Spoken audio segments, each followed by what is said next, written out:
Aku memberi makan seorang kakek kelaparan di ujung desa, tanpa tahu siapa sebenarnya dia. Gerobak kerupuk itu berdarit pelan setiap kali rodanya melewati batu kecil di jalan tanah. Aku mendorongnya dengan sisa tenaga yang ada. Bahu pegal, telapak tangan perih karena gagang kayu yang mulai retak. Ujung desa Kalideres memang selalu terasa lebih sunyi dibanding bagian lain.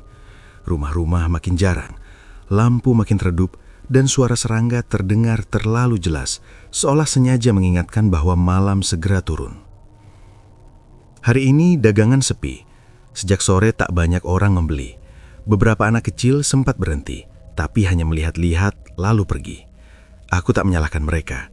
Harga beras naik, orang-orang lebih memilih membeli lauk daripada kerupuk. Aku menarik napas panjang, mencoba menenangkan diri. Dalam hati aku menghitung, kalau sampai maghrib dagangan belum habis, mungkin besok aku harus berhutang lagi ke warung Bu Sari. Langkahku melambat saat sampai di ujung desa. Pohon beringin tua itu masih berdiri seperti biasa, besar, gelap, dan entah kenapa selalu membuat bulu kuduk terasa lebih peka. Sejak kecil aku sudah sering lewat sini, tapi ada rasa yang tak pernah benar-benar hilang, seperti ada sesuatu yang memperhatikan, diam-diam dari balik akar yang menjalar ke tanah. Di bangku kayu tua di bawah beringin itu, ada seseorang. Seorang kakek duduk membungkuk. Kedua tangannya bertumpu pada lutut. Pakaian yang ia kenakan lusuh, warnanya sulit ditebak karena terlalu sering dimakan waktu. Rambutnya putih seluruhnya, tapi wajahnya tidak setua itu. Lebih tepatnya, sulit ditentukan, seperti wajah orang yang kelelahan menunggu terlalu lama. Aku hampir saja mendorong gerobak lewat tanpa menoleh. Tapi entah kenapa langkahku berhenti sendiri.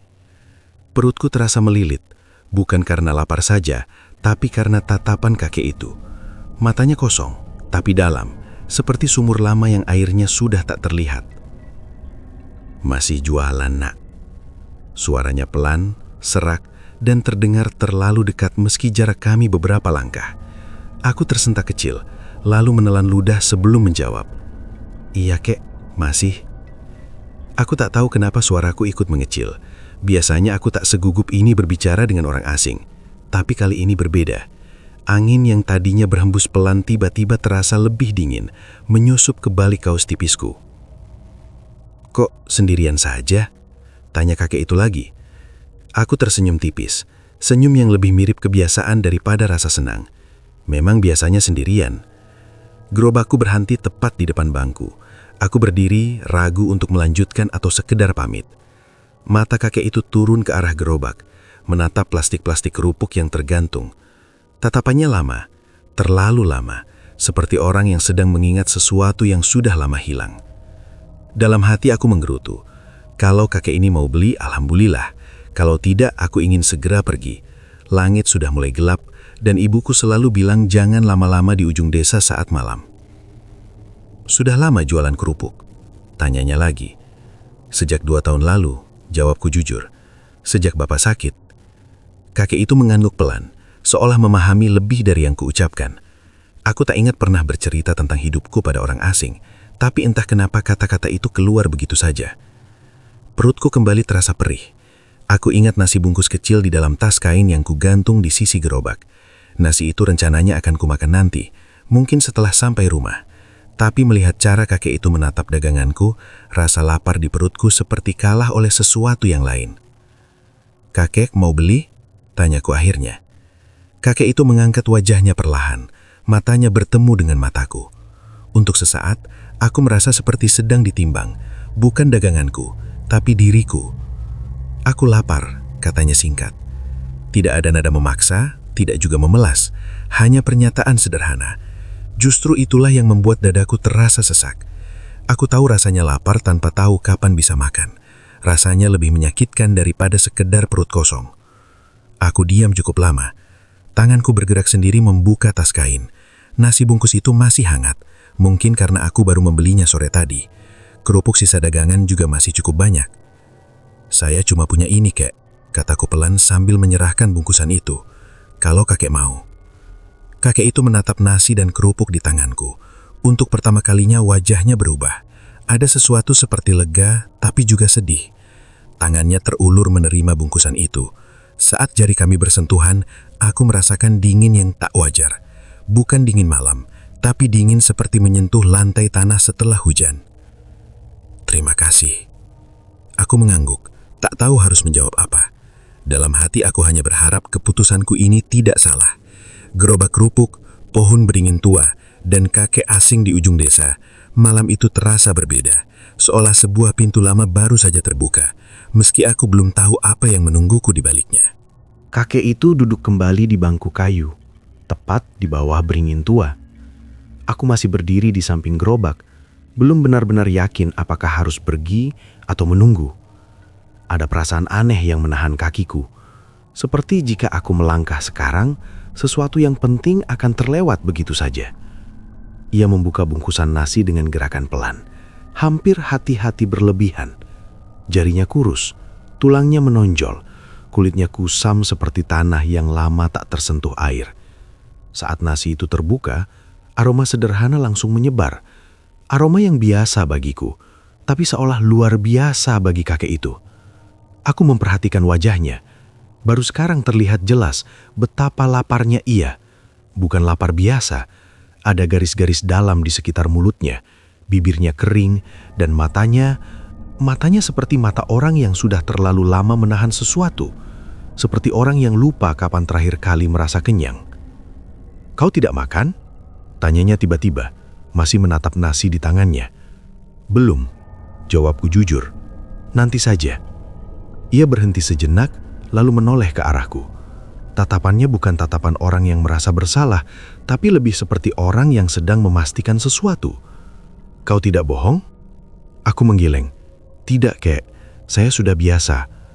Entah kenapa, kalimat itu terdengar lebih menyedihkan saat keluar dari mulutku sendiri. Aku bersandar pada gerobak, menunggu. Kakek itu mulai makan.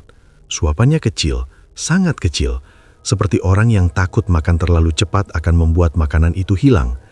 Setiap kali nasi masuk ke mulutnya, ia mengunyah lama, seakan ingin memastikan setiap butir benar-benar terasa. Aku memperhatikan, dan baru sadar ada sesuatu yang janggal. Kerupuk yang ikut kuberikan tak berbunyi saat digigit. Tidak renyah, tidak patah. Padahal kerupuk itu kering dan baru digoreng pagi tadi. Tapi di tangan kakek itu, kerupuk terlihat seperti potongan tipis yang lembek. Namun ia tetap mengunyahnya dengan ekspresi lega. "Enak?" tanyaku, lebih untuk memecah sunyi. Kakek itu mengangguk pelan. "Sudah lama aku tidak merasakan ini." "Apa maksudnya, kek?" tanyaku, spontan. Ia tidak langsung menjawab. Tatapannya kembali ke nasi, lalu ke tanah di bawah kakinya. Rasa diberi tanpa diminta. Dadaku terasa hangat sekaligus berat. Aku tak tahu harus menjawab apa. Aku hanya memberi makan, itu saja. Tapi cara ia mengucapkannya membuatku merasa seolah telah melakukan sesuatu yang jauh lebih besar dari sekedar berbagi nasi. Angin berembus pelan, menggerakkan daun beringin di atas kami. Aku menoleh sekilas ke arah jalan desa. Tak ada satupun orang lewat. Terlalu sepi untuk ukuran jam segini. Biasanya masih ada motor atau warga pulang dari sawah. Tapi malam ini, ujung desa seperti sengaja dikosongkan. Aku kembali menatap kakek itu. Nasinya hampir habis, tapi sejak awal aku merasa ada yang tak masuk akal. Perasaanku benar. Saat ia melipat kembali kertas nasi, aku melihat isinya. Nasi itu masih utuh. Tidak berkurang sama sekali. Jantungku berdegup lebih cepat. "Kek," suaraku terdengar lebih pelan dari yang kuinginkan. "Nasinya masih ada," potongnya tenang. "Aku tahu." Ia menatapku lagi, kali ini dengan tatapan yang berbeda, lebih tajam, lebih dalam, seolah topeng orang tua biasa yang ia pakai sejak tadi mulai retak sedikit demi sedikit. "Kau melihat dengan mata," katanya pelan. "Tapi tidak semua hal makan dengan cara yang sama." Tenggorokanku kering. Aku menarik napas, mencoba berpikir masuk akal. Mungkin ini cuma perasaanku saja. Mungkin gelap membuatku salah lihat. Tapi perutku berkontraksi, bukan karena lapar, melainkan karena firasat. "Kakek dari mana?" tanyaku, berusaha mengalihkan pikiran. Ia tersenyum tipis. Senyum yang tidak sepenuhnya ramah, tapi juga tidak mengancam. "Dari tempat yang sudah jarang diingat orang." Jawaban itu tidak menjawab apapun, tapi justru menambah beban di kepalaku. Aku mengangguk saja. Dalam hati aku mulai menyesal telah berhenti terlalu lama di sini. Tapi anehnya, rasa takut itu bercampur dengan rasa iba yang lebih besar. Kau orang baik, Nak. Orang baik biasanya hidupnya berat. Aku terkekeh kecil, tanpa sadar. Iya, Kek. Saya juga merasa begitu. Ia menatapku lama, seolah menimbang sesuatu. Lalu kakek itu berdiri. Tubuhnya yang tadi terlihat rapuh, kini tegak lebih dari yang kuduga. Ia menepak-nepak bungkus nasi yang sudah tertutup kembali, lalu mengembalikannya ke tanganku. Terima kasih sudah memberiku makan. Kelaparan itu menyakitkan, apalagi jika tak terlihat. Aku menerima bungkusan itu dengan tangan gemetar. Dingin kembali menjalar ke kulitku saat jari kami bersentuhan. Aku ingin bertanya lebih banyak, tapi lidahku terasa berat. Ada perasaan bahwa tidak semua pertanyaan seharusnya diucapkan. Saat aku mengangkat kepala, kakek itu sudah melangkah menjauh, perlahan masuk ke bayangan pohon beringin. Aku berdiri terpaku, memandangi bangku kosong yang baru saja ia duduki. Di dadaku, rasa lapar yang sejak tadi kutahan tiba-tiba hilang, berganti dengan satu perasaan lain yang jauh lebih kuat. Perasaan bahwa pertemuanku dengan kakek itu belum selesai, bahkan mungkin baru saja bermula. Aku masih berdiri di tempat yang sama, menatap bungkusan nasi di tanganku. Lampu rumah terdekat berkedip pelan. Cahayanya nyaris tak menjangkau bangku kayu di bawah beringin.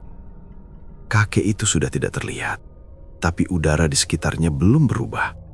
Masih terasa berat, seolah ia baru saja pergi, bukan benar-benar menghilang. Perlahan aku membuka kembali bungkusan nasi itu.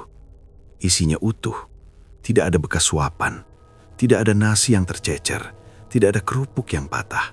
Semuanya kembali seperti sebelum kuberikan. Rapi, terlalu rapi. Aku menelan ludah. Jari-jariku sedikit gemetar saat menyentuh nasi itu, memastikan ini nyata. Hangatnya masih ada. Bukan hangat basi, tapi hangat seperti baru dibungkus. Ini nggak mungkin, gumamku pelan. Aku menoleh ke bangku kayu, berharap kakek itu masih di sana dan bisa menjelaskan semuanya. Tapi yang ada hanya bangku tua dan bayangan akar beringin yang menjalar seperti tangan-tangan gelap di tanah. Angin berhenti berembus, membuat malam terasa lebih sunyi dari sebelumnya. Aku mencoba berpikir masuk akal. Mungkin aku salah lihat. Mungkin kakek itu hanya berpura-pura makan. Tapi aku melihat jelas ia mengunyah, menelan, bahkan tersenyum lega. Aku mengingat lagi ekspresi wajahnya. Wajah orang yang sangat lapar, bukan akting. Aku menarik nafas panjang, lalu memasukkan kembali nasi itu ke dalam tas kain. Jantungku berdegup lebih cepat saat aku mendorong gerobak menjauh dari pohon beringin. Setiap dari roda terdengar terlalu keras, seolah mengumumkan kehadiranku pada sesuatu yang tak terlihat. Beberapa langkah dari sana aku berhenti. Ada rasa bersalah yang tiba-tiba muncul. Jika makanan itu tak berkurang, berarti kakek itu tidak benar-benar makan. Atau mungkin ia makan dengan cara yang tidak ku mengerti. Pikiran itu membuat perutku mual. Kek, panggilku lirih, tanpa sadar. Tidak ada jawaban.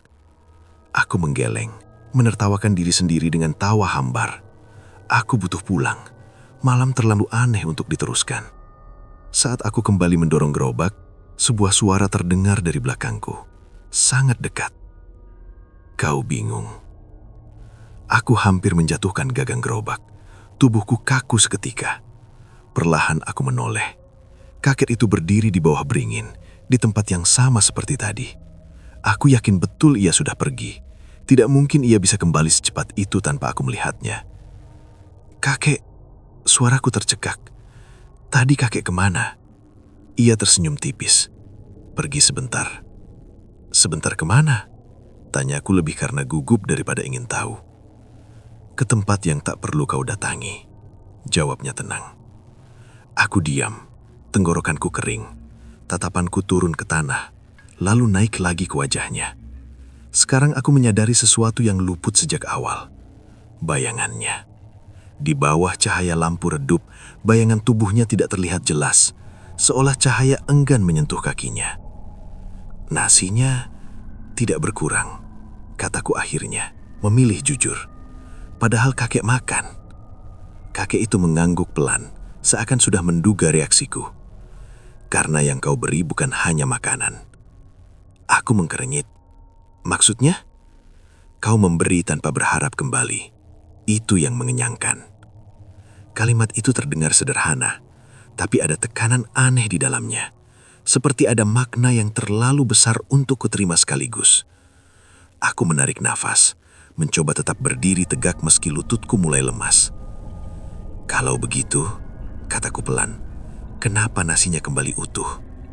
Ia melangkah mendekat satu langkah. Jarak kami kini sangat dekat. Udara di sekitarnya terasa lebih dingin. Karena apa yang kau beri tidak habis dimakan oleh satu dunia saja. Aku terdiam. Kata-katanya membuat kepalaku berdenyut. Aku ingin bertanya lebih jauh, tapi naluriku menahan. Ada batas yang tak seharusnya kulewati. Kau sebaiknya pulang. Malam belum selesai, tapi urusanmu di sini sudah. Aku mengangguk cepat. Tanpa berkata apa-apa lagi, aku berbalik dan mendorong gerobak secepat yang bisaku. Aku tidak menoleh ke belakang. Aku takut jika aku menoleh, aku akan melihat sesuatu yang tak akan pernah bisa kulupakan. Sesampainya di tikungan kecil dekat rumah warga, aku akhirnya berhenti. Dadaku naik turun, nafasku berat. Aku menoleh ke arah beringin dari kejauhan.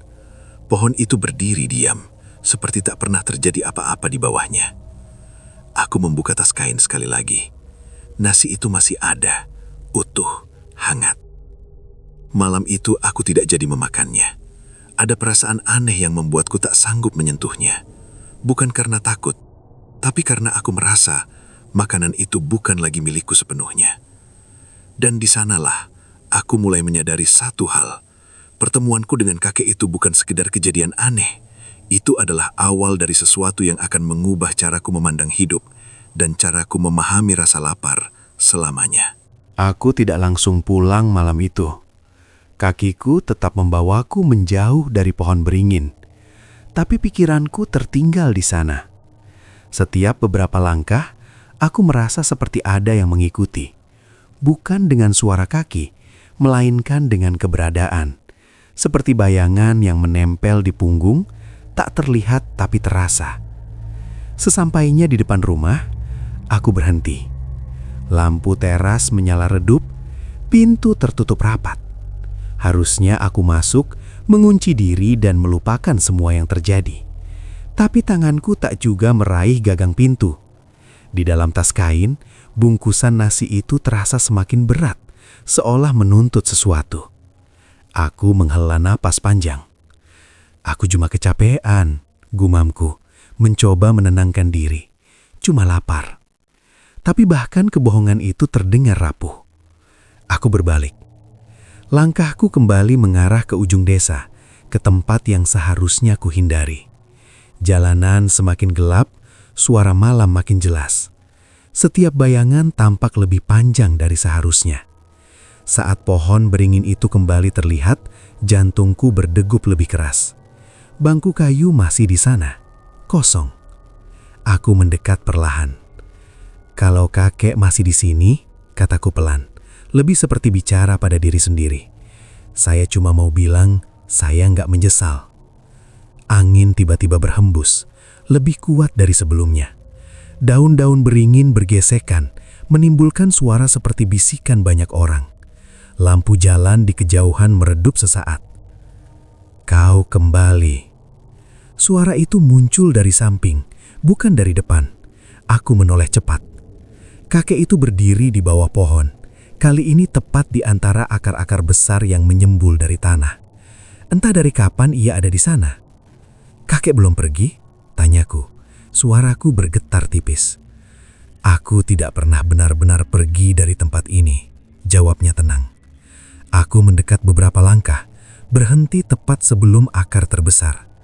Ada perasaan kuat yang menahanku untuk tidak melangkah lebih jauh, seperti garis tak kasat mata. Saya cuma mau tahu satu hal, kataku, soal janji yang kakek bilang tadi. Ia menatapku lama. Tatapan itu tidak lagi kosong. Ada sesuatu di dalamnya, tua, dalam, dan berat. Kau ingin hidupmu berubah, katanya. bukan bertanya. Aku tercekak. Saya cuma ingin hidup saya nggak begini-begini saja. Ia tersenyum tipis. Keinginan sederhana sering membuka pintu yang besar. Aku menggenggam gagang tas kain. Kalau memang akan berubah, saya mau tahu apa harganya. Kalimat itu membuat angin berhenti. Daun-daun yang tadi bergerak kini diam total. Malam terasa menekan, seolah udara menebal. Dengar baik-baik, katanya pelan. Aku tidak meminta apapun darimu malam ini. Aku mengernyit. Lalu, janji itu bukan hutang, lanjutnya. Janji itu jalan.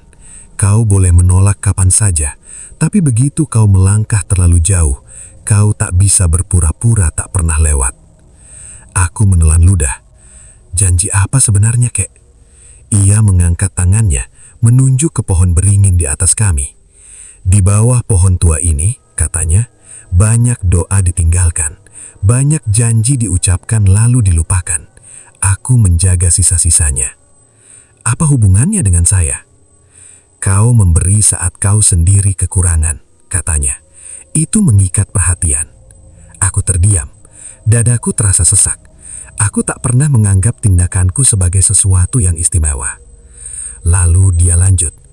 Kau tak akan kaya dalam semalam, tidak juga bebas dari susah. Tapi mulai besok, pintu-pintu kecil akan terbuka. Rizkimu akan lebih ringan jalannya. Aku menatapnya, setengah tak percaya. Kenapa saya? Ia senyum lebih lebar, tapi senyum itu tidak sepenuhnya hangat. Karena kau tidak bertanya siapa aku sebelum memberi. Aku teringat kembali bagaimana aku menyerahkan nasi itu tanpa berpikir panjang, tanpa syarat, tanpa hitung-hitungan. Dan ingat ini, katanya, suaranya menurun, lebih berat. Jika hidupmu berubah, jangan kau ubah hatimu. Keserakahan adalah cara tercepat menutup pintu yang kubuka. Angin kembali berhembus, daun-daun jatuh satu persatu, mengitari kami seperti hujan pelan. Aku mengangguk perlahan. Saya nggak janji jadi orang hebat, kataku, jujur. Tapi saya janji nggak akan jadi orang lupa diri. Kakek itu menatapku lama, lalu mengangguk. Itu sudah cukup. Ia melangkah mundur, masuk ke bayangan batang beringin. Tubuhnya perlahan menyatu dengan gelap. Sebelum benar-benar hilang, suaranya terdengar sekali lagi. Besok pagi, doronglah gerobakmu seperti biasa. Jangan cari aku. Jika kita perlu bertemu lagi, kau akan tahu. Dan ia lenyap. Aku berdiri sendirian di bawah pohon tua itu, dengan jantung yang masih berdebar dan pikiran yang penuh tanda tanya. Aku tidak tahu apakah harus percaya atau tidak. Tapi satu hal pasti, sejak malam itu, aku merasa seperti seseorang yang baru saja berdiri di depan sebuah gerbang.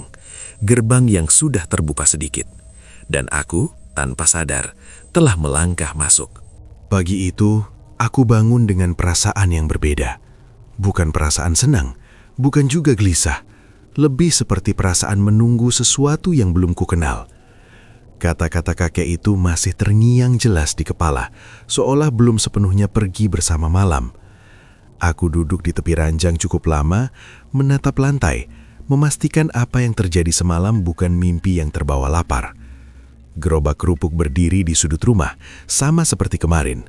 Tidak ada yang berubah. Rodanya masih berdebu, gagangnya masih retak, dan plastik-plastik kerupuk masih tergantung apa adanya. Aku menghela napas pelan. Dorong saja seperti biasa, gumamku, mengingat pesan terakhir kakek itu. Aku menyiapkan dagangan seperti hari-hari sebelumnya. Minyak, bumbu, kerupuk mentah, semua sama. Tidak ada yang kutambah, tidak ada yang kuistimewakan. Saat matahari mulai naik, aku mulai mendorong gerobak keluar dari rumah. Udara pagi terasa segar, tapi dadaku justru sedikit sesak.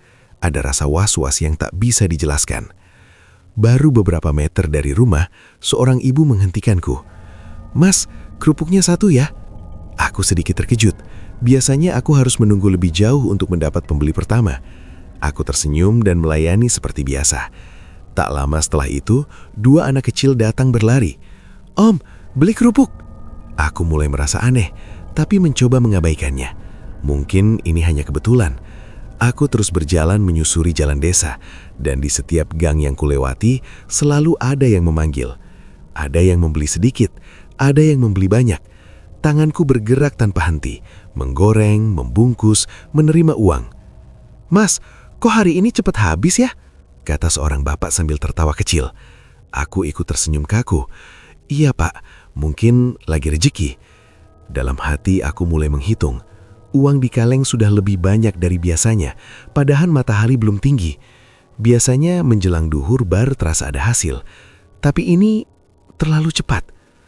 Aku berhenti sejenak di dekat pos ronda, membuka kaleng uang, lalu menutupnya kembali dengan cepat. Dadaku berdebar. Ini bukan perasaan senang, ini perasaan takut. Aku kembali mendorong gerobak. Kali ini langkahku melambat. Setiap suara pembeli yang memanggil namaku terdengar sedikit menggema, seolah datang dari jarak yang lebih jauh dari seharusnya. Aku memperhatikan wajah-wajah mereka. Semuanya orang yang kukenal. Tetangga, warga desa, tidak ada yang aneh. Yang aneh justru satu hal. "Mas, kerupuknya kok beda ya?" kata Bu Sari saat aku berhenti di depan warungnya. Aku refleks menatap plastik kerupuk di gerobak. "Beda gimana, Bu?" "Gurihnya itu loh," katanya sambil mengunyah. "Padahal kamu kan nggak pernah pakai bumbu macam-macam." Aku terdiam sejenak. "Saya nggak nambah apa-apa, Bu. Sama seperti biasanya." Bu Sari mengangguk, tapi raut wajahnya menunjukkan keraguan. "Ya, mungkin tanganmu lagi enak masaknya." Aku tersenyum, tapi senyum itu tak sampai ke dada. Tanganku mulai terasa dingin. Aku tahu betul apa yang kupakai dan apa yang tidak. Tidak ada yang berubah. Tidak seharusnya ada perbedaan rasa. Menjelang duhur, aku berhenti di bawah pohon mangga, tempat biasa aku beristirahat. Aku duduk di bangku kecil, memandangi gerobak.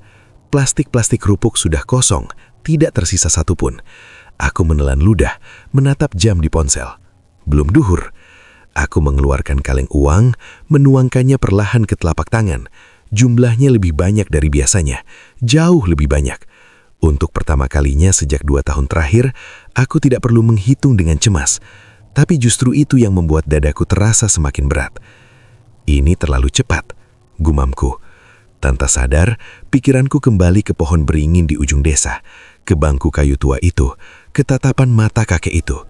Kata-katanya terulang jelas. Pintu-pintu kecil akan terbuka. Aku menutup mata sejenak. Aku ingin meyakinkan diri bahwa ini hanya kebetulan, bahwa kerja keras akhirnya membuahkan hasil. Tapi di dalam hati, ada suara kecil yang menolak percaya begitu saja. Saat aku membuka mata, seorang bapak tua berdiri tak jauh dariku. Aku tidak mendengar langkahnya mendekat. "Daganganmu sudah habis?" tanyanya. Aku mengangguk pelan. "Iya pak, baru kali ini." Bapak itu tersenyum samar. "Kalau begitu, pulanglah. Jangan lupa, sisakan." Aku menegang. "Sisakan apa pak?" Ia tidak menjawab. Ia hanya menepuk bahuku sekali, lalu berjalan pergi. Hatiku berdegup kencang. Aku tidak mengenal bapak itu, tapi kata-katanya terasa terlalu tepat. Aku berdiri, mendorong gerobak kembali ke rumah dengan langkah berat. Uang di saku terasa hangat, tapi bukan kehangatan yang menenangkan, lebih seperti peringatan. Di depan rumah, aku berhenti. Aku teringat pesan kakek itu tentang keserakahan, tentang hati yang jangan berubah. Aku membuka tas kain, mengeluarkan sedikit kerupuk sisa dan nasi yang kupersiapkan untuk makan siang. Aku menatap ujung jalan, ke arah desa, ke arah pohon beringin yang tak terlihat dari sini. "Kalau ini benar bantuan," kataku pelan, hampir seperti berdoa, "tolong jangan biarkan saya lupa caranya bersyukur." Angin berembus pelan membuat daun di halaman bergoyang. Tidak ada jawaban. Tapi untuk pertama kalinya sejak pagi, dadaku terasa sedikit lebih ringan. Meski di dalam hati, aku tahu hidupku sudah mulai berubah, dan perubahan itu belum menunjukkan seluruh wajahnya. Malam datang lebih cepat dari yang kuduga. Langit masih menyisakan sedikit warna jingga saat aku menutup pintu rumah. Tapi di dadaku sudah terasa seperti larut malam. Tubuhku lelah, tapi pikiranku justru terjaga. Uang hasil jualan siang tadi masih kusimpan rapi, belum berani kuhitung ulang. Ada perasaan takut kalau angka itu berubah jika kulihat terlalu lama. Aku duduk di lantai, menyandarkan punggung ke dinding. Rumah terasa sunyi. Ibu sudah tidur lebih dulu, Napasnya terdengar pelan dari kamar sebelah. Aku menatap tas kain di sampingku. Di dalamnya, nasi dan kerupuk yang kusisakan siang tadi masih ada. Sejak pagi aku ingat pesan itu, sisakan, meski aku tak tahu pasti untuk siapa. Aneh, gumamku pelan. Kenapa aku nurut sama hal yang gak jelas begini? Aku bangkit, mengambil jaket tipis, lalu keluar rumah. Bukan karena disuruh, bukan karena dipaksa. Kakiku melangkah sendiri menuju ujung desa. Jalanan sepi, beberapa rumah sudah mematikan lampu. Suara jangkrik terdengar lebih nyaring dari biasanya. Pohon beringin itu kembali menyambutku dengan bayangannya yang lebar. Bangku kayu masih di sana, sama seperti malam sebelumnya. Aku berhenti beberapa langkah sebelum mendekat. Ada rasa berat yang menahan, seolah tanah di sekitar pohon itu berbeda dari tanah lain. Aku datang bukan buat minta, kataku pelan, tanpa tahu pada siapa kalimat itu ditujukan. Aku cuma nurut. Aku meletakkan bungkusan nasi dan kerupuk di atas bangku. Setelah itu aku mundur 2 langkah, menunggu. Detik berlalu, menit terasa panjang. Tidak ada apa-apa. Aku menghela napas, hampir menertawakan diri sendiri. Ya sudah, gumamku. Mungkin cuma kebetulan. Saat aku hendak berbalik, angin berembus pelan. Daun beringin bergerak perlahan, meski pohon lain di sekitar tetap diam. Suhu udara turun sedikit, cukup terasa di kulit. Kau datang. Suaranya muncul dari belakangku. Aku tidak menjerit, tidak melonjak. Entah kenapa tubuhku justru kaku, seolah sudah siap mendengar itu. Perlahan aku menoleh. Kakek itu berdiri beberapa langkah dariku. Sama seperti sebelumnya, pakaian lusuh, rambut putih, wajah yang sulit ditebak usianya. Tapi kali ini ada sesuatu yang berbeda. Tatapannya lebih tajam, lebih hadir. Kakek, ucapku pelan. Saya nggak nyari. Ia mengangguk. Aku tahu. Aku menunjuk bangku kayu. Saya cuma ninggalin itu. Dan itu cukup, jawabnya singkat. Ia melanggah mendekat. Aku kembali merasakan dingin yang sama, tapi kali ini tidak membuatku gemetar. Lebih seperti rasa hormat yang terpaksa muncul. Kau melihat perubahan hari ini, katanya. Aku mengangguk. Terlalu cepat. Itu baru permukaan, jawabnya tenang. Dadaku menegang. Maksud kakek? Ia tidak langsung menjawab. Matanya menatap jalan desa yang gelap. Manusia selalu senang saat pintu terbuka, tapi lupa melihat apa yang ada di baliknya. Aku menggenggam tangan. Saya nggak mau hidup saya jadi aneh. Kakek itu tersenyum tipis. Sudah terlambat untuk itu. Kalimatnya menusuk, tapi tidak terdengar mengancam. Lebih seperti peringatan yang jujur. Ia menoleh kembali padaku. Kau masih punya pilihan, selama kau ingat caranya memberi. Aku terdiam. Kalau saya berhenti, apa yang terjadi? Ia mendekat 1 langkah lagi. Kini jarak kami sangat dekat. Aku bisa mencium bau tanah basah yang samar. Rezeki yang datang lewat pintu yang sama akan pergi lewat pintu yang sama, katanya pelan. Dan biasanya, perginya lebih menyakitkan. Aku menelan ludah. Kakek sebenarnya siapa? Pertanyaan itu melayang di antara kami cukup lama. Angin berhenti lagi. Malam terasa menekan. Aku penjaga, dan kau orang yang lewat. Ia menoleh ke bangku, ke bungkusan makanan. Tanpa menyentuhnya, bungkusan itu perlahan terlipat sendiri. Rapi, seperti disentuh tangan tak terlihat. Kau sudah melakukan bagianmu malam ini, katanya. Besok, jangan heran jika yang datang bukan hanya pembeli. Aku mengkeringit. Maksudnya? Ia tersenyum, tapi senyum itu tidak membawa kelegaan. Tidak semua yang lapar datang dengan perut kosong. Aku ingin bertanya lebih jauh, tapi kakek itu sudah mundur perlahan. Bayangannya menyatu dengan gelap di bawah beringin. Ingat satu hal, nak. Suaranya terdengar untuk terakhir kalinya.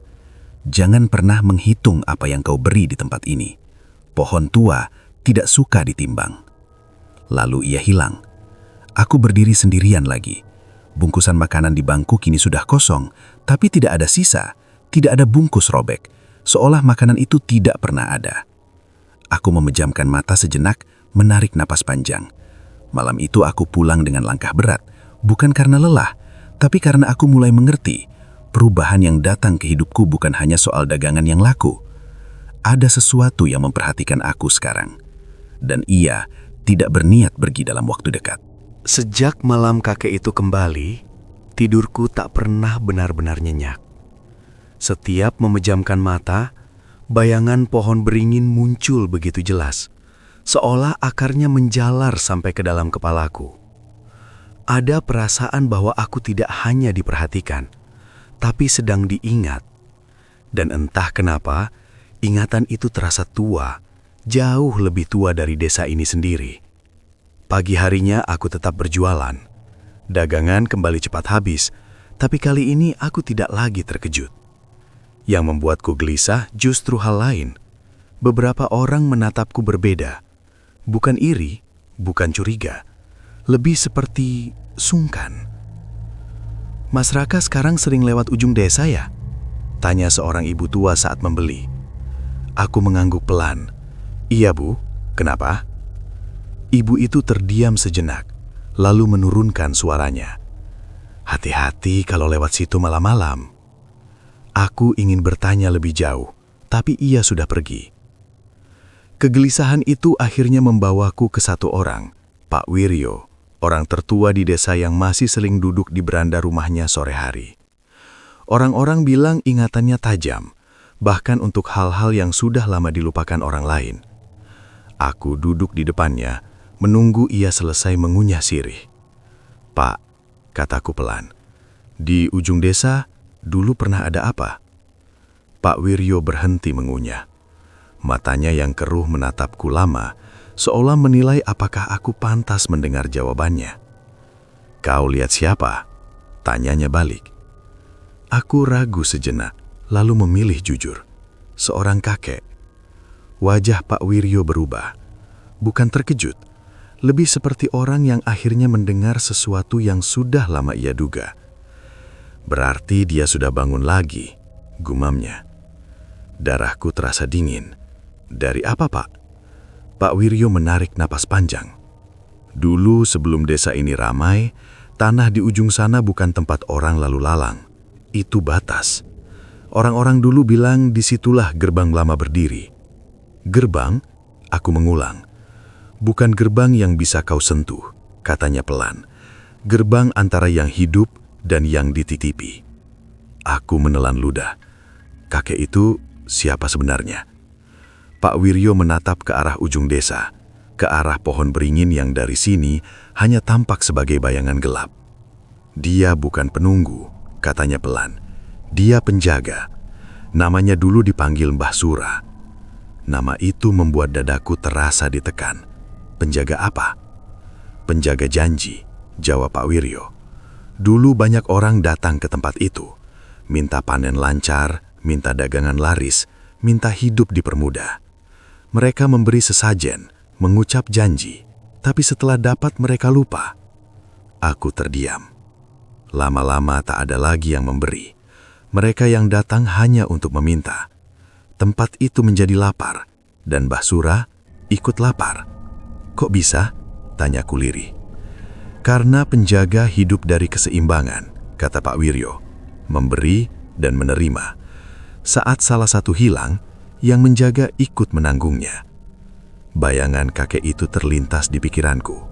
Tatapan laparnya, cara ia memandang nasi bungkus itu. "Dia tidak jahat," kata Pak Wiryo lagi, seolah membaca pikiranku. "Tapi kelaparan membuat siapapun berubah." Aku pulang dengan langkah berat. Jawaban yang kudapat tidak menenangkanku, justru menambah beban. Malam itu tanpa sadar, aku kembali ke pohon beringin.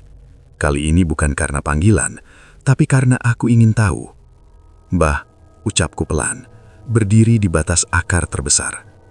Sosok itu muncul perlahan, seperti biasa, dari bayangan batang pohon. Wajahnya lebih jelas malam itu, lebih manusia. "Karena kau memberi tanpa tahu siapa aku, dan karena kau datang tanpa meminta." Aku mengangguk. Kata orang dulu banyak yang janji lalu lupa. Matanya menggelap sesaat. Manusia pandai mengucap, lemah mengingat. "Terus saya? Apa saya juga akan jadi seperti mereka?" Ia menatapku lama sekali. Itu tergantung. Apakah kau memberi karena takut atau karena kau ingat rasanya lapar? Kalimat itu menancap dalam. Aku teringat hari-hari saat aku sendiri hampir menyerah, saat perut kosong terasa seperti hukuman. Aku tidak butuh namaku diingat. Aku hanya ingin gerbang itu tidak ditinggalkan lagi. Aku menatap pohon beringin, akar-akarnya, tanah di sekitarnya. Baru sadari, tempat itu bukan menyeramkan. Ia hanya sunyi terlalu lama. Apa yang harus saya lakukan? Tanyaku. Teruslah seperti kemarin, memberi secukupnya, mengambil secukupnya. Jangan biarkan hatimu lebih kenyang dari tanganmu. Ia mulai memudar. Sebelum benar-benar hilang, suaranya terdengar sekali lagi. Banyak yang gagal bukan karena kurang iman, tapi karena lupa asal rasa laparnya. Malam itu aku pulang dengan satu kepastian pahit. Hidupku memang berubah, tapi perubahan itu bukan hadiah. Ia adalah titipan. Dan titipan selalu datang dengan tanggung jawab yang tidak boleh diabaikan. Hari-hari setelah aku mengetahui asal-usul kakek itu berjalan tenang. Terlalu tenang. Daganganku tetap laris, bahkan lebih teratur dari sebelumnya. Aku tak lagi kebingungan soal uang makan, tak lagi memikirkan hutang. Tapi justru disitulah kegelisahan baru tumbuh. Segalanya terasa terlalu mudah. Setiap sore sebelum pulang, aku selalu menyisihkan sedikit dagangan. Tidak banyak, sekadar yang cukup. Nasi, kerupuk, kadang air minum. Aku meletakkannya di bawah beringin, di tempat yang sama. Aku tidak menunggu, tidak memanggil. Aku hanya meninggalkannya, lalu pergi. Awalnya tidak ada apa-apa. Tidak ada suara, tidak ada penampakan, tapi aku tahu makanan itu tidak pernah benar-benar tersisa. Esok paginya, tempat itu selalu bersih. Sampai suatu hari, aku lupa. Bukan sengaja, hari itu dagangan terlalu ramai. Seorang pelanggan membeli banyak, lalu yang lain datang bertubi-tubi. Aku terlalu fokus, terlalu senang. Saat matahari condong ke barat dan dagangan habis, aku langsung pulang. Tubuh lelah, tapi hati ringan. Baru saat aku meletakkan gerobak di sudut rumah, dadaku bergetar. Aku lupa menyisahkan.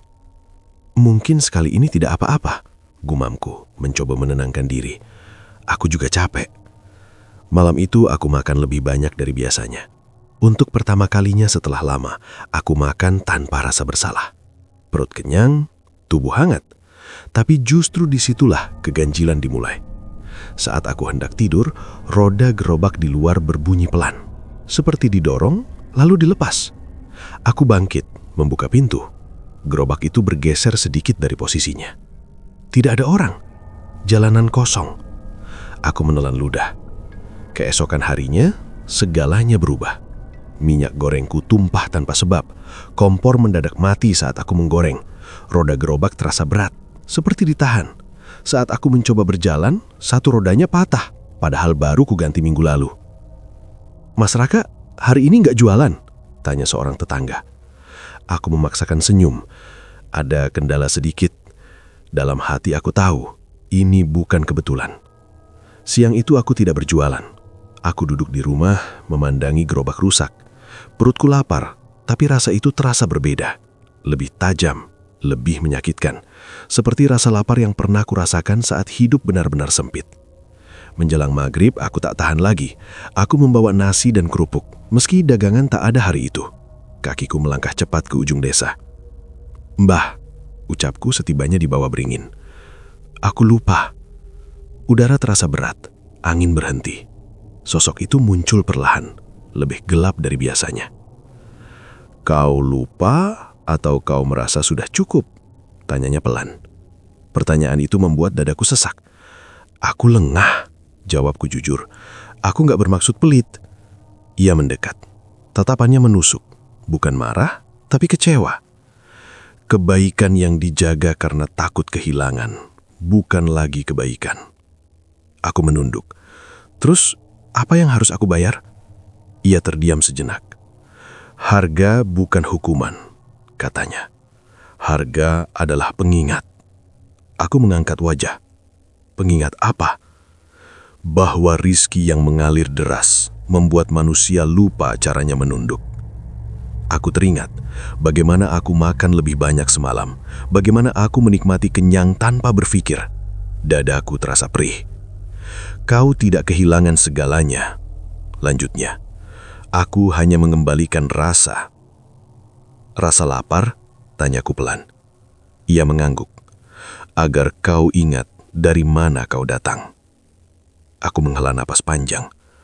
Aku mengerti. Ia melangkah mundur. Bayangannya kembali menyatu dengan pohon. Besok, perbaiki gerobakmu. Jual seperti biasa. Tapi ingat, yang kau sisahkan bukan sisa, melainkan niat. Sosok itu menghilang. Malam itu aku pulang dengan perut masih kosong, tapi hati terasa lebih jernih. Aku memperbaiki gerobak sendiri dengan alat seadanya. Tanganku pegal, keringat bercucuran, tapi ada rasa yang lama tak kurasakan. Rasa berusaha tanpa jaminan. Keesokan harinya, aku kembali berjualan. Tidak seramai hari-hari sebelumnya. Tidak sepi juga. Cukup. Saat sore tiba, aku menyisahkan dagangan dengan tenang, tanpa hitung-hitungan, tanpa rasa takut. Di bawah beringin, angin berhembus pelan. Tidak ada sosok muncul. Tapi untuk pertama kalinya, aku merasa tempat itu tidak lapar. Dan aku paham sekarang. Kebaikan memang membawa perubahan. Tapi jika tidak dijaga dengan rendah hati, ia akan meminta harga yang jauh lebih mahal daripada yang kita kira. Hari-hari setelah itu berjalan dengan irama yang berbeda. Tidak cepat, tidak juga lambat. Daganganku kembali laku, tapi tidak meledak seperti sebelumnya. Ada hari ramai, ada hari sepi. Anehnya, justru di situ aku merasa lebih tenang. Tidak ada lagi rasa dikejar. Tidak ada lagi takut kehilangan. Aku menjual, aku menyisakan, lalu pulang. Sederhana. Orang-orang mulai terbiasa melihatku berhenti sejenak di ujung desa setiap sore. Tak ada yang bertanya. Seolah semua sepakat untuk tidak membicarakan pohon beringin itu. Tapi aku tahu, mereka memperhatikan. Mereka hanya memilih diam. Suatu malam, saat bulan menggantung pucat di atas desa, aku kembali ke bawah beringin. Kali ini aku tidak membawa apa-apa. Tidak nasi, tidak kerupuk. Aku datang dengan tangan kosong. Aku datang bukan untuk memberi, kataku pelan. Aku cuma mau pamit. Angin berembus lembut. Akar-akar beringin tampak lebih jelas dalam cahaya bulan. Sosok itu muncul perlahan, lebih samar dari sebelumnya. Wajahnya tenang, tidak lagi terlihat lapar. Pamit, ulangnya. Kau pikir perjalananmu sudah selesai? Aku menggeleng. Aku cuma merasa, aku sudah paham. Ia menatapku lama, tatapan yang tidak menguji, tidak menekan, hanya memastikan. Gerbang ini, katanya pelan, bukan milikku untuk ditutup, dan bukan milikmu untuk dijaga sendirian. Aku menghela nafas. Tapi aku gak mau terus-terusan bergantung. Ia tersenyum tipis. Kau tidak bergantung. Kau berjalan berdampingan. Aku terdiam. Kata-katanya terasa lebih ringan dari sebelumnya. Tapi justru itu yang membuatku mengerti. Selama ini aku mengira aku sedang dibantu. Padahal aku sedang diingatkan. Kalau suatu hari aku berhenti ke sini, tanyaku, apa yang terjadi? Tidak apa-apa, selama kau tidak berhenti memberi di tempat lain. Aku menunduk. Aku teringat semua wajah yang membeli daganganku, semua orang yang pernah merasa lapar sepertiku. Aku mengerti sekarang, pohon ini hanyalah satu pintu, bukan satu-satunya. Kau tidak perlu takut lagi, lanjutnya. Gerbang yang kau buka dengan niat tidak akan tertutup oleh jarak. Sosok itu mulai memudar. Kali ini tidak ada peringatan, tidak ada ancaman, hanya keheningan yang tenang. Satu hal terakhir, kataku cepat sebelum ia benar-benar hilang. Nama Mbah, apakah akan diingat? Ia tersenyum, lebih tulus dari sebelumnya. Aku tidak butuh namaku disebut. Selama masih ada yang ingat rasanya lapar, aku akan tetap ada. Dan ia menghilang. Aku berdiri sendirian di bawah pohon beringin. Tidak ada rasa dingin, tidak ada tekanan. Hanya angin malam dan suara daun yang bergerak pelan. Untuk pertama kalinya, tempat itu terasa ringan. Aku pulang dengan langkah mantap. Gerobak kerupuk menungguku di rumah, sama seperti biasanya. Hidupku tidak berubah jadi luar biasa. Aku tidak kaya mendadak, tapi aku tidak lagi takut pada hari esok. Sejak malam itu, aku tidak selalu menyisakan makanan di bawah beringin. Kadang aku memberi pada orang lain, kadang aku hanya duduk dan mendengarkan. Anehnya, rejeki tetap datang, tidak berlebihan, tidak kekurangan. Dan setiap kali aku melewati ujung desa, angin selalu berhenti sejenak. Seolah seseorang di sana masih menjaga sebuah gerbang lama. Gerbang yang tidak boleh ditutup oleh keserakahan dan tidak perlu dibuka dengan ketakutan. Karena selama manusia masih mau berbagi tanpa menghitung, gerbang itu akan tetap terbuka.